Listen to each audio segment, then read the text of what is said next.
যখন কোনো বান্দা সূরা ফাতিহার একটা করে আয়াত বলে আলহামদুলিল্লাহি রাব্বিল আলামিন, সঙ্গে সঙ্গে আল্লাহ জবাব দিয়ে বলেন হামিদানি আবদি, বান্দা তুই আমার প্রশংসা করলি। আর রহমানির রহিম যখন বলে আল্লাহ বলেন আসনা আলাইয়া আবদি। মালিক ইয়াউমিদ্দিন যখন বলে আল্লাহ বলেন মাজ্জাদানি আবদি।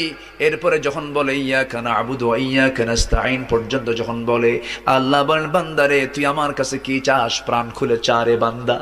ইহদিনাস সিরাতাল মুস্তাকিম থেকে শুরু করে নিয়া ওয়ালাদ-দাল্লিন পর্যন্ত যখন বান্দা বলে তখন আল্লাহ বলেন বান্দা নামাজের মধ্যে এমন প্রেমের খেলা খেললি বান্দা, তুই যা চাইলি সব আমি আল্লাহ কবুল করলাম।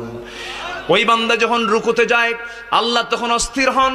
ওই বান্দা যখন সিজদায় যাওয়ার জন্য প্রস্তুতি নাই, সমস্ত ফেরেশতাকে ডাক দিয়ে বলেন ও ফেরেশতারা, এই বান্দাগুলো আমাকে দেখলো না, রাসূলকে দেখলো না, কোরআনকে দেখে হাদিসকে বিশ্বাস করে আমাকে খুশি করার জন্য তার সবচেয়ে সম্মানজনক